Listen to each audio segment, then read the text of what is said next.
Hey, all. Welcome to our first ever episode of MFP Live. This is a live stream from the Mississippi Free Press that we're going to be doing here on Facebook. I'm Donna Ladd, the co-founder and editor of Mississippi Free Press, and your host for this week's episode. With me today is Teresa Jones. Hi. Hey, this is our first time, so we're just going to have fun, right? Teresa is a rising political strategist in Mississippi. She's from Sharkey County, which is, well, she'll tell us about that, Rolling Fork. And what did you say, Holly Bluff? Did I get that right? Yeah, parts of Holly Bluff, Rolling Fork. It's Southern Delta region. Yeah, we've been road tripping on weekends, and we've been over in that area getting to know. Nice. So yeah. I've actually heard of Holly Bluff at this point, but you now live in Oxford, right? Yes, I've lived in Oxford since July, so I came here for law school. So you're in law school now, right? Mm-hmm. Right, but you are also really interested in politics and political strategy, elections. Yes. And you and I kind of started talking about doing this a while back, and it was funny because we just kind of couldn't get our act together. And then all of a sudden I woke up this morning thinking about you, and you texted me. I did. I said, this has to happen. This has to happen. And so we just said, okay, this has to happen. So we're going to do this today. Right. And so I guess that's what we had to do, is just kind of make it happen. And I do see the Mississippi flag behind you. So that's pretty cool. Yes, I will get it framed as soon as I can. I wanted to wait to see if it would pass first. Yeah. But I purchased it a few months ago. A couple months ago, I did. Yeah. Well, we don't have one yet. We had a while back bought a Stennis flag back in the day when that was like the symbol that you wanted to bring the flag down, And so now we're going to be getting one of these flags, and I think putting it outside. So I'm kind of excited about it. Yeah. So let's talk. Let's get in there and talk about the election some. Personally, I'm not as interested in the partisan piece of it. I'm kind of interested in just what happened, in the state mostly. Although if you want to talk about something nationally, you can take it wherever you want to go. But so the state was this kind of, I guess we could call it a mixed bag in a way, right? We're talking about the flag initiative and how overwhelmingly it was supported. And I have to be honest, I think all of us were a little bit nervous about that. Was there going to be a campaign to try to block it so that we had to go through this whole process again? And so there's that one. And there was the medicinal marijuana initiative, which had a lot of money and coming after it in recent weeks. And so I wasn't quite sure what was going to happen with that one either. Right. And then changing this Jim Crow electoral law so that we could actually have a popular election in our statewide governor's races. So that was kind of I don't know. I don't know what you think of those initiatives, but they passed, So, overwhelmingly. I was so surprised to see every single one of these initiatives kind of pass with almost 1 million votes each. I know.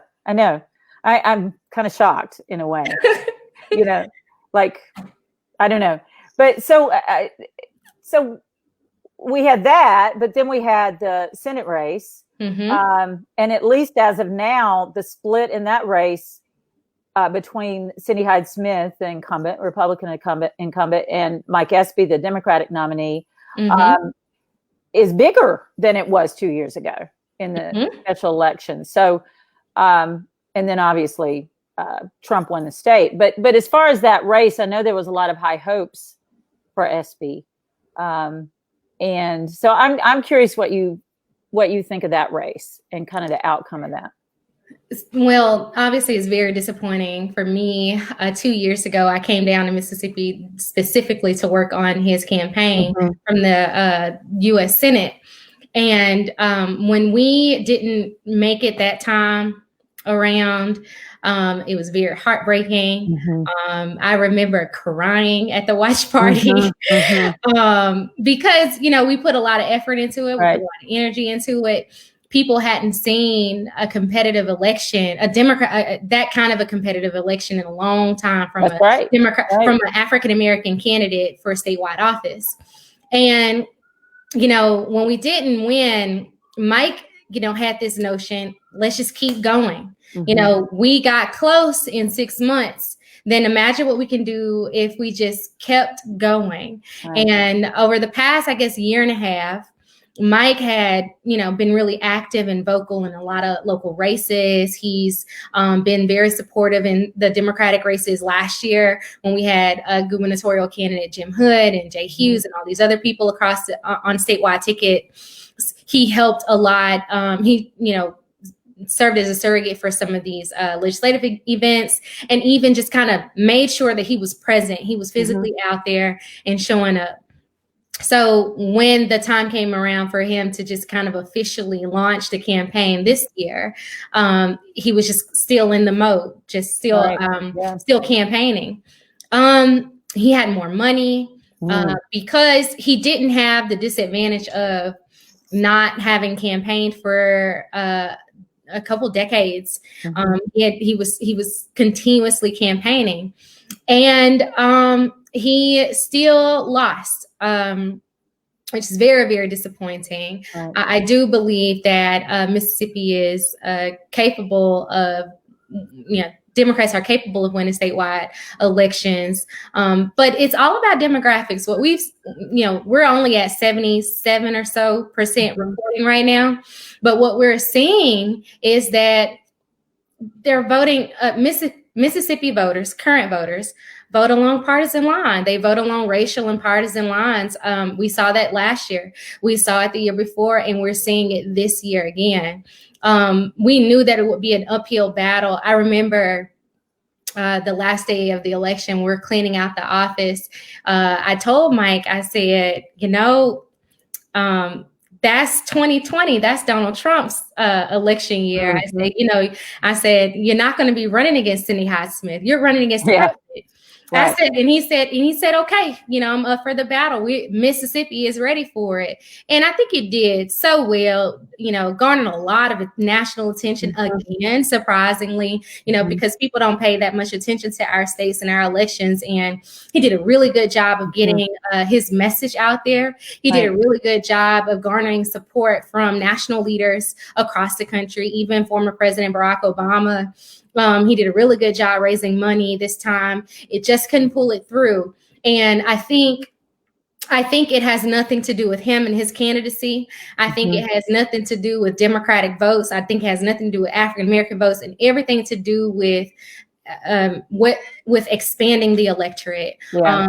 I'm a member of my party state executive committee. And one of the things that I'm really vocal about is expanding the electorate. We cannot rely on the Delta and Jackson to carry the whole state. We cannot do that. We have to make sure that we are widening our message to all of Mississippi so people feel comfortable being a proud Democrat and being a member of this party. And I think that's something the party itself has to do a better job at. So when we actually have candidates, they're not trying to redefine or shape what the party is, because the party has done a good job of doing that already. Well, it's interesting you say that, because I think and correct me if I'm wrong about any of this, but it does feel like SB in this campaign really kind of owned who he was, and I like the way you're putting that. He was defining himself, often on the offensive, or at least, just confident, I think, in his messaging. He had a candidate who didn't want to debate him. He just kind of wanted to stay away from that. But he's doing that kind of in front of a party that has been, what's the word for it? Has been shy or inconsistent about defining themselves. I don't know what the word is. But. Well, inconsistent is probably the best way to say it, or just kind of defunct. Like, we have not created a message for what does it mean to be a Mississippi Democrat. A few cycles ago, former Governor Haley Barbour, and I actually listened to him in a talk with Jerry Nash at Delta State sometime last year. And they talked about how the Republican Party did a great job of defining who we were. Mm-hmm. They said the Democrats are going to be this, they're going to be that. They are all these, line items. And we had no unified message to combat that, to define what our party is and who we are and what we believe in.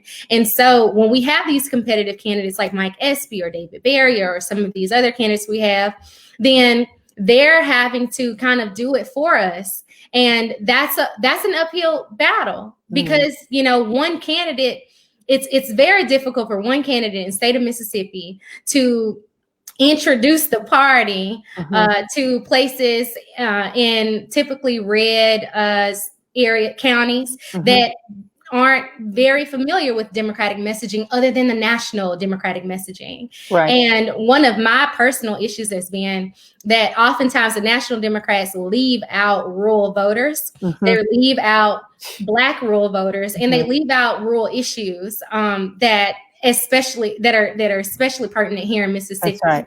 Yeah. So I think this year when we had our party executive committee, we did a platform. We all got together and said, this is what our party platform is going to be. I think they'll be rolling those out soon. We all voted on things that were priorities for us.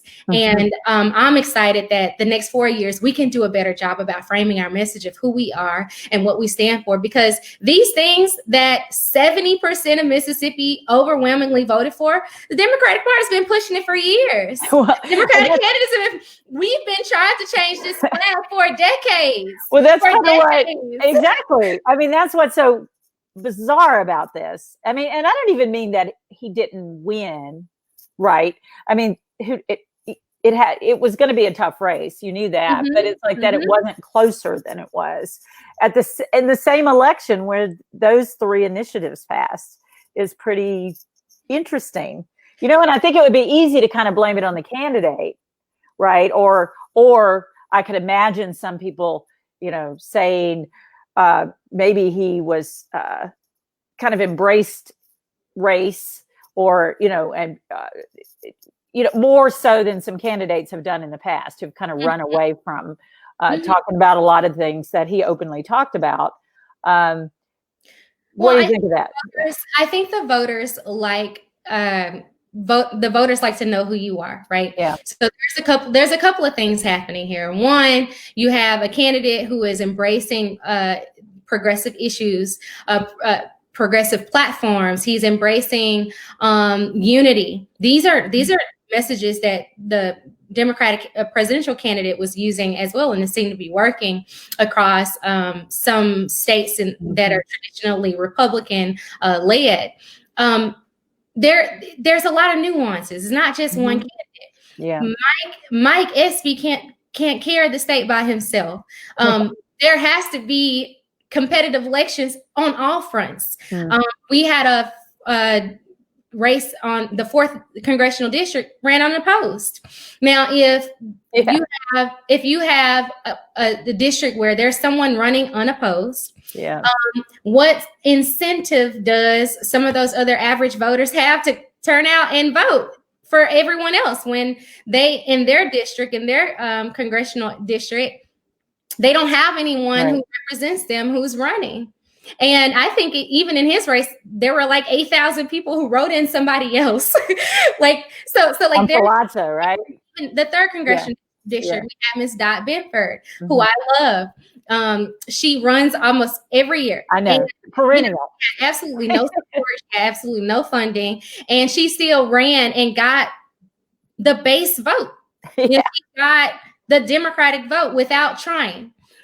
So I think there has to be more efforts to expand the electorate to get our message and our policies to these communities who aren't hearing what we're about and what we stand for. All they're hearing is the messaging from the opposition party about who we are and what we stand for, what we're going to take away, which aren't always genuine and accurate. Usually just isn't accurate at all. But if you only hear the message from one side and you don't get to see or view anything else, and that's what you're going to believe. Well, and then that's not helped by kind of this Republican trend in the state where they won't do debate. I can't hear. Can you hear me? Let's see. Maybe it's my earphones. Hey, Todd, do you want to take a break? That's my producer. Can we get our earphones back together? Can you hear me now? I can hear you. I cannot hear you. I don't know what happened. Okay. Well, this is our first show. And there I am. And so let's see. I did want to tell you guys over our break, MFP is the Mississippi Free Press. And if you haven't heard about the Mississippi Free Press yet, we're at MississippiFreePress.org. And we're a statewide nonprofit publication that we launched during COVID in March. And we're really kind of doing a great job. And I'm saying that because getting messages out. And one of the things recently that we have been doing is the Mississippi Trusted Elections Network Project. And many of you probably saw Ashton Pittman's work on the whole team, but Ashton did some real breaking stories about voter access, particularly in Madison County. And so we're going to kind of come out of the elections really focused on continuing that project and seeking solutions. And we're doing solution circles, which is basically what Teresa and I are doing now, but with a bunch of people. So if you would like to join a solution circle that has to do with voting access, voting safety, anything about voting with an eye to solutions, just get in touch with us at voting@MississippiFreePress.com. Just the way it sounds, voting@MississippiFreePress.com. I'd also want to mention real quick that the Mississippi Free Press is part of Newsmatch. And that's the donor matching program that happens every year for nonprofit media and news outlets around the country. And right now we're actually enjoying a triple match for the first $5,000 of what we raise. And that's thanks to both Newsmatch and the Jonathan Logan Family Foundation that offered an extra $5,000 to help us do this triple match. So if you go to mfp.ms/donate, then any amount that you donate, including recurring amounts over a year, they will triple. So that's mfp.ms/donate. Let me see, do I have Teresa back now? Yes, I'm back. So sorry about that technology. That's okay, dear. And in fact, I was just kind of talking on and on and on. So kind of casual here. So where were you in this conversation? We're talking about the electorate and all the other the ways other Democrats can help boost voter turnout for the overall candidate when you have competitive elections underneath that major candidate. Well, it's funny because you're talking about Palazzo and who was unopposed. And he was tweeting last week about, I noticed that he and Tate Reeves were tweeting about stoners, who were, I guess, the people who supposedly only stoners could support Initiative 65 for medicinal marijuana. But a lot of people were talking about like writing in another candidate. But I was thinking too, what you're saying. I mean, all that's, fun and games, but shouldn't the Dems run somebody for a congressional seat no matter what? Yeah, I think every seat should be challenged every election. Like there should never be a case where the voters don't even have an option. Right. Because what incentive do they have to turn out if they don't have an option at all for anyone who's going to directly represent them? Right. So I think that's something that we're hoping to change in the next 4 years. And I'm looking forward to doing my part to helping my party identify and recruit people for every single public office. Why don't they? Is it money or What? Well, it's a lot of reasons. So one is definitely money. Elections are expensive. Right. You know, hiring staff and paying for polls, whether or not they matter, you know, but like paying for these signs and literature and just the media to get your message out. That's expensive. Secondly, you have to have people willing to do it. And, you know, running for office is not an easy job. You are putting yourself on public display and laying it all bare, like for people to just criticize something you said maybe 10 years ago when you were a kid, or maybe whether or not you voted the wrong way on a particular issue, or, you know, how you wear your hair, or your what kind of suits you wear. I think, you know, there's so many different, you know, battles you have to climb if you're going to be a public if you're being a candidate for a public office.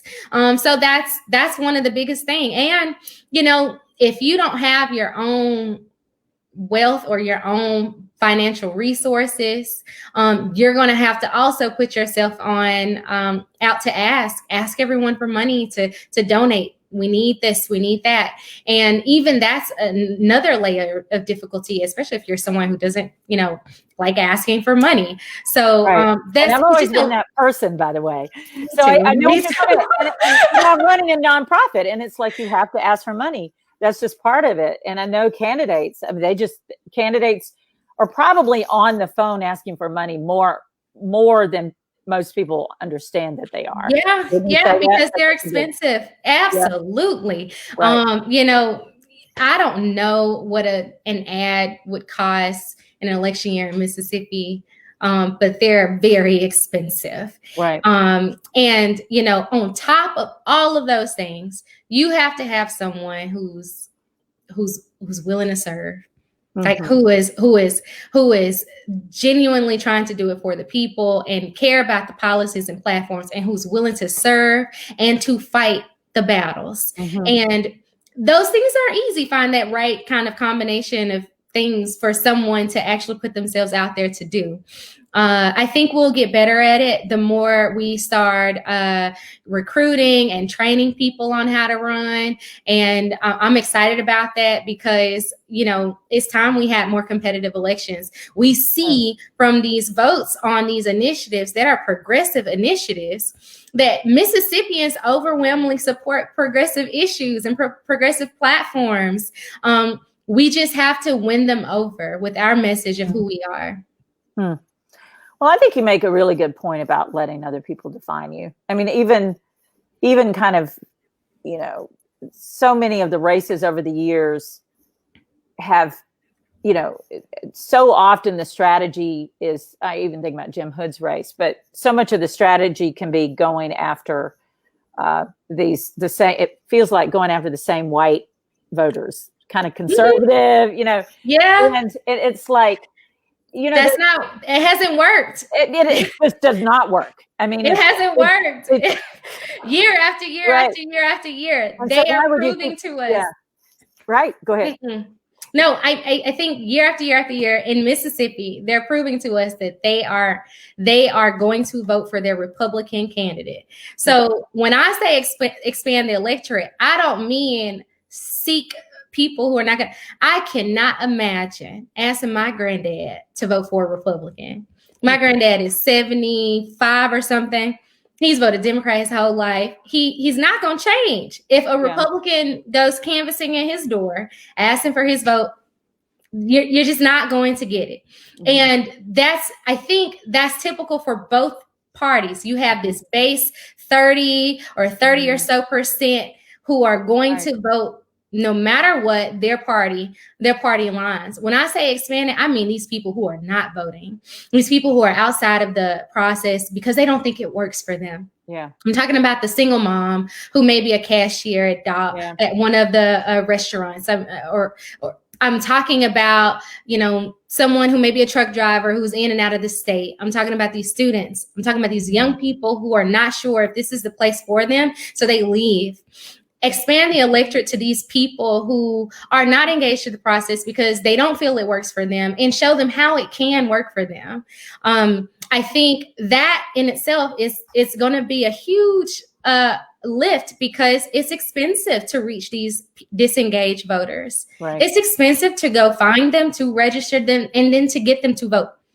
That's why you have so many nonprofits who are out there doing the work, because it's expensive for a candidate to have to do it themselves. And I think with the new committee members we have in our party, we can do a good job of prioritizing that, and actually getting some new, fresh voters who believe in the issues that we care about. Yeah. Well, how do you think the state did this year on reaching? Because there was a lot of outreach to younger voters. So how do you think? Well, the Democrats, particularly, since that's your party, that's who you're talking about. But no. But did you see change in that? That it seemed like it from outside. So what I can say is I have had friends who are saying they're getting incessant texts and calls from the Democratic Party. So they have been receiving the outreach. I don't know how persuasive it's been. That's something we'd have to look into. Probably do some research with my party chair over the coming weeks to see how effective it was. I know that my peers voted and my friends voted, and I have friends who voted for the first time in this particular election, but I'm not sure how successful it's been across the state or outside of my own little bubble. Yeah. Well, and it always strikes me, that the next, that thinking about the next campaign should start today, like the day after the election. Yeah. And again, I'm kind of on the outside looking in to all of this, but it seems like those things don't happen enough in Mississippi. Like but that there's a whole lot of things that happen. Now, to SB's credit, I think for this election, he started way back in advance. And so you see it happen some, right? But what happens starting today or tomorrow? We'll give people till tomorrow. But what should happen? Like if you were really going to get out there and engage in a way, particularly with younger voters, so that you can reach them in the next election, 2 years or 3 years or 4 years, whichever elections that we're talking about, right? So what should people do? Well, I agree with you that it should start today. It should start before the end of the year. Our county parties, our city parties, our executive committees, they've got to get organized. They've got to start reaching out to them, meeting people where they are. Oftentimes, this whole process. One of my very good friends, she was a teacher for a decade, and she told me she first learned about delegates and executive committees and county committees through me this year. She said, she never knew that these things are happening. And and even when I ran for my county party executive committee, I realized a lot of young people don't know this thing is happening. They don't even know what the process is. No. They don't know how to get involved, and if they're going to get involved, what to do. So I think, and I actually chair the Young Democrats committee for my party. So we actually do have a comprehensive plan for the next 4 years and how we're going to get some, so we're going to get these voters in. So like I'm working with, and I work well with the Young Democrats of Mississippi president, and we're all working in tandem now. And what I saw 2 years ago is that there are a lot of people doing their own things. Everybody was doing their own things about what they thought would work or could work or what's been working. And for in my first time, and I've only been here back in Mississippi to a little over 2 years, but I'm seeing a lot of people work in tandem, a lot of people meeting at the table together so they can develop a single plan of how we move forward so that we can all we can make some real gains in the next 4 years. Well, I've seen a lot of disappointment on social media and such, particularly over SB, because I think, a lot of it was heartbreaking. Yeah, right. And but among younger people who are kind of new to the process. So I guess part of what I would say is, what is your message to them directly, to say not to kind of give up on the process. Do not lose hope. Yeah. We are seeing something that hasn't been done since I've been here, and that is starting with these changes. Yeah. Mississippi is not a lost cause. What we saw in 2008, and I use this to reference a lot. In 2008, Barack Obama was on the ticket. A dynamic African-American national leader ran for office and won. And subsequently, Mississippi got a Democratic congressman from the 1st congressional district. His name is Travis Childers. Mm-hmm. So Mississippi had 2 Democrats for the state.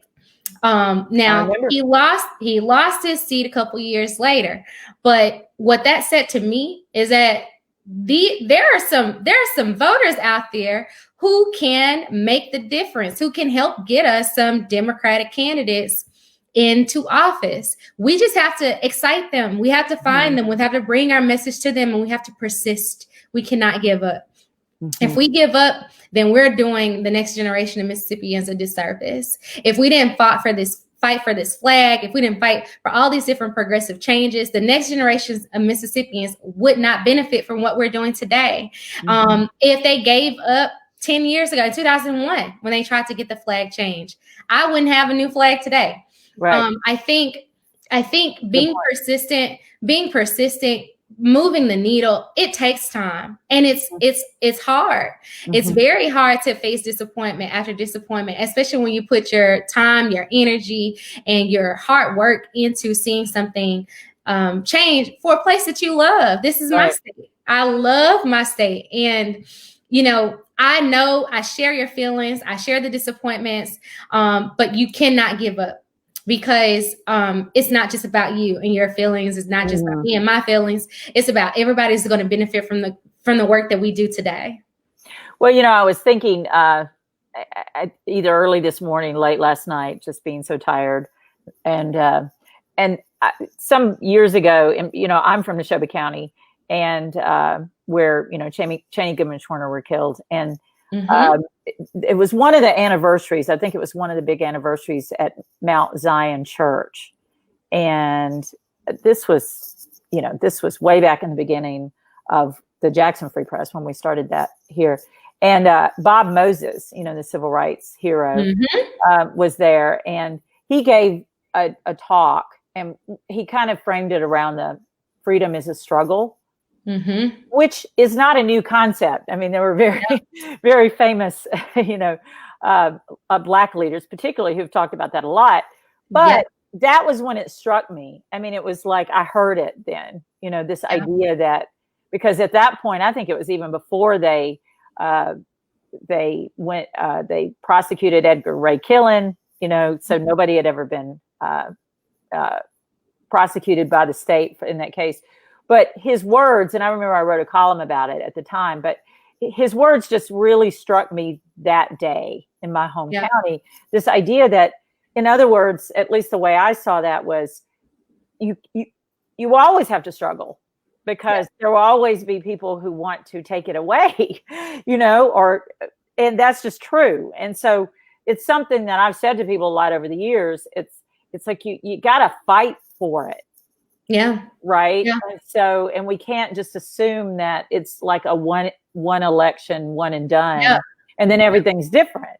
And so that's one of the things that especially with younger people, I will often kind of say something like that and kind of share that experience, because it's building. Yeah.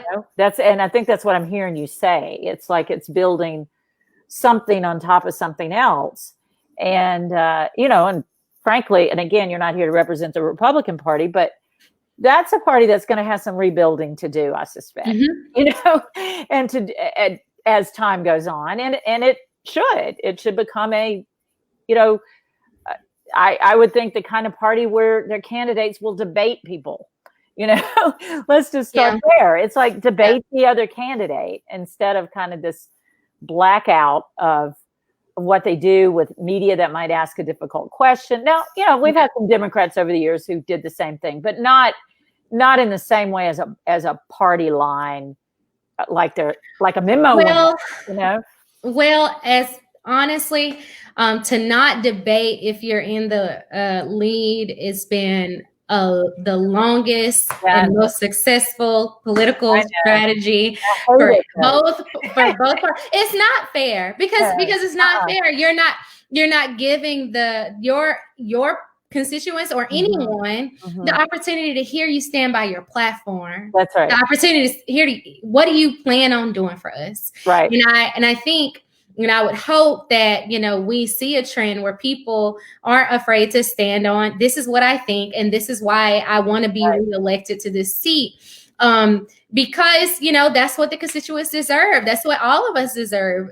If you're going to represent us and you're going to be our party leader. But political strategy wise, that's normal. That's what everyone does. If you're in a lead and you're worried that, something you say may cause you to lose that little edge, first thing they'll say is no, and it won't even be them. It'll be their campaign strategists. It'll be their advisors telling them, don't do it. Well, as an editor and a journalist, I mean, some of the most frustrating experiences I've ever had are with political strategists, and I can't imagine. And we're talking about debates. We've sponsored some debates in various races over the years, and here in Jackson, and some of the Democratic strategists I'm talking about. It's I don't know, just trying to control everything about the process, and as some of that stuff is just, to me, from the kind of outside of politics looking in, because I don't even, I don't identify with a party, I mean, so it kind of makes sense. Yeah. I really, I'm not a big partisan person, but just this idea of you should be talking to people, it's like talk to the voters, talk about issues. I hate negative campaigning. And some of these glossy flyers that we get. Some of them turned me off about, even some of the ones that I got, not from the SB campaign, but some of the ones that kind of came from PACs. Well, I mean, so, political strategists and advisors, their goal is to win. I know. And so like for a lot of them, it's whatever works. And, it's the candidate who has to draw the line. Because they will push the needle as far as they can push it. They will run every negative ad. They will run every possible scenario to get them to the W, because that's their only bottom line. But it's up to the candidate to say, this is where I'm going to draw the line. I don't want us to do that. Right. And obviously you can't control what an IE does or a super PAC does, but you can control what your advisors do. And sometimes, unfortunately, we have candidates who are the same way. They just want to win, so they release their leashes and let them do whatever they can. And they don't always win. I mean, that's the other piece of it, right? It's like sometimes I think I look at it going, I kind of feel like that's working against you, but you don't quite understand that women, for instance, might be turned off by that or whatever. Honestly, and I think actually I had a heated conversation with one of my peers recently about racism, and they were saying how people, they call everything racist to the point where it doesn't have the impact that it should have. And it made me so uncomfortable at first. But then I thought about it. I said,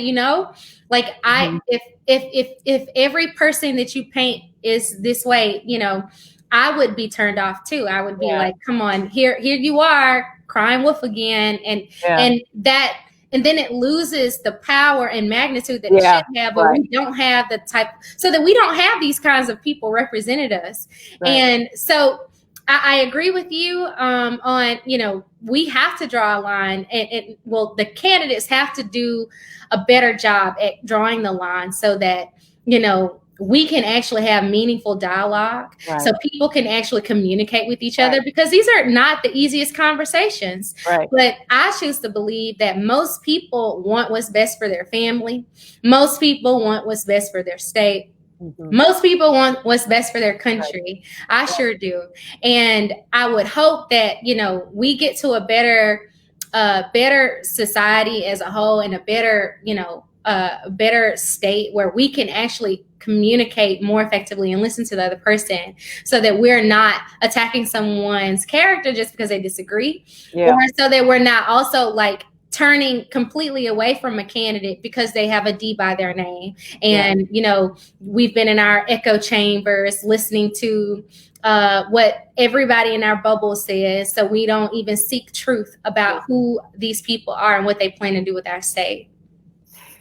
Before we get out of here, I do want to, we've been doing this voting project, and you've probably seen some of the coverage about the, like the poll in the precinct in Madison County that moved without ample notice, and all of that. Yeah. And that was a big story for us last week, and I'd mentioned in the break, this project that we're doing, and kind of the goal of it is to really look at the polls and the precincts, and to kind of look at it in a way that hasn't been done in the past, so that we can start trying to report on possible solutions for problems we have. So what I wanted to ask you is, from where you sit, what is your opinion of how we go about, like, what should Mississippi do to increase access to the polls? Because it's just so obvious, even from this reporting, like, and the pictures from Election Day, and who's standing in the long lines on the side of roads where they can fall into a ditch. It's overwhelmingly African Americans in Mississippi. So, but we all kind of know it, right? So that's what I'm saying. It's like, what happens like now, so that we can start doing something about these things? Honestly, I think we need to make more initiatives.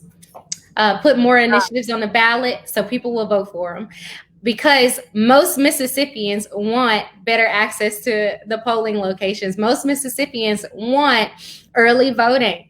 Most Mississippians want these. Like, I think I saw a Chisholm Strategies and Millsap's study that showed that Republican and Democrat people overwhelmingly want these things. It's just the people we have in power do not. And so we have to do a better job about communicating that to everyone in the electorate, everyone in our state. And just, if we can't push it through the legislature because we don't have the votes, if we can't get our governor to approve it because they choose not to, then we put it on the ballot again. Right. And once, we unite as a community, as a state, to put it on the ballot so that we can all vote for the things that we want, until we actually get the candidates the public officials we want in office. With respect to the precincts being moved, I just think that's the worst thing ever. You have so many people who don't have access to internet, who can't like readily Google and see, where did it change to? Who do I call? You have so many people who don't even know who their election commissioners are. They don't know who the people are in charge who are responsible for helping them. And then it discourages them and they just don't vote.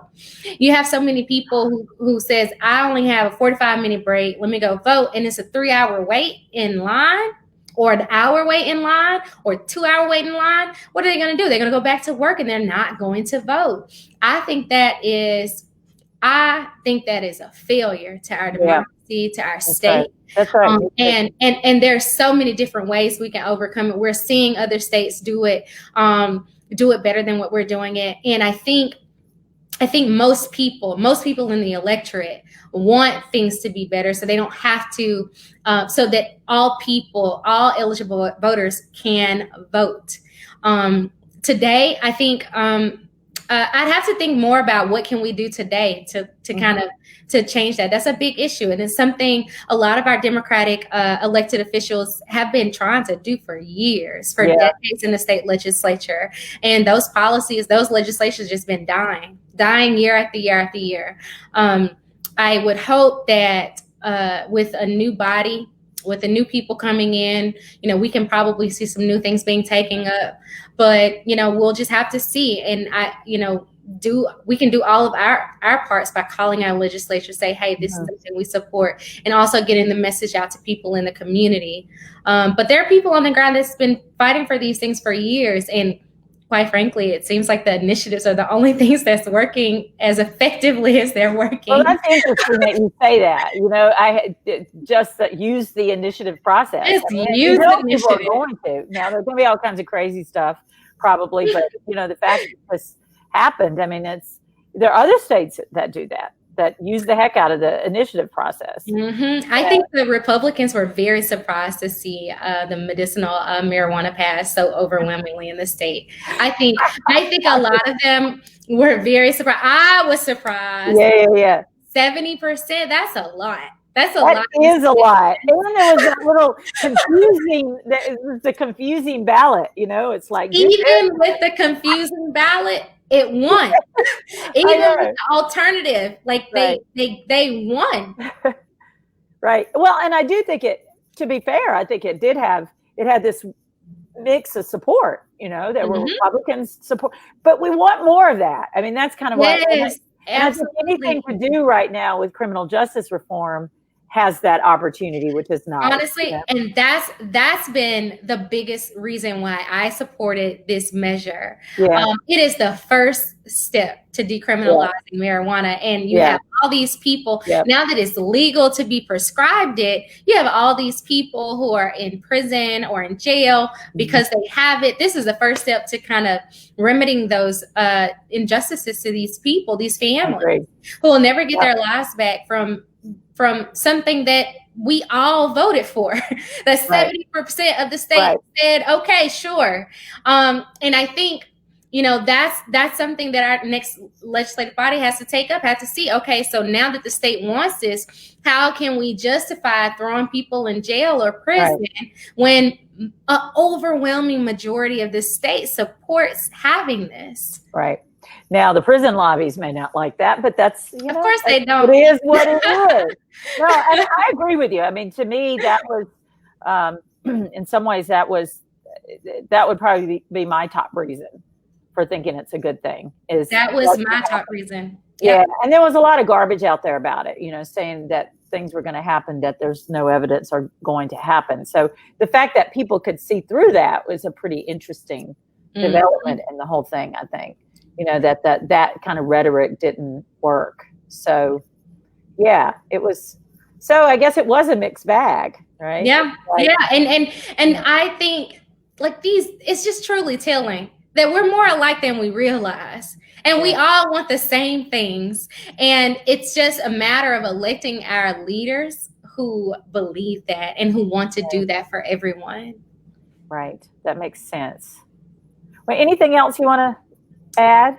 Anything on your mind? No, I'm just, I was up till 2:00 in the morning trying to see what's happening. I was kind of telling a bunch of my friends, we don't, I'm supportive of Joe Biden. I actually work for the Obama administration in the office of the vice president. So I'm like, rooting for my friends and rooting for someone who I know to be an authentic, serious public leader. And I was like, oh no, we don't have it. And then I'm seeing that, wait, we might have it. What I realized is that the Democrats for months pushed absentee ballots, and Republicans for months did not. They said, do not trust USPS. So now that we're down to the wire, we're seeing an overwhelming majority of the absentee ballots, Democrat. Right. Oh, I know. So, it's like that's who. So who knew? I know. So I'm just super nervous, but cautiously optimistic is what I am right now. Well, thank you so much for doing this. I'm going to have to pull you into a solution circle on voting to talk about the possible solutions. I think you would be great in there. Thank you. Thanks for doing this so much, Teresa. I loved it. Thank you. To others, whoever's out there watching, and we'll be putting this video out as well. Please remember to donate to the Mississippi Free Press or our news match at mfp.ms/donate. And I'd like to thank the Community Foundation for Mississippi for being our fiscal agent while we're applying for our C3. And keep an ear out for our next MFP Live coming up soon. Thank you. Bye. Bye.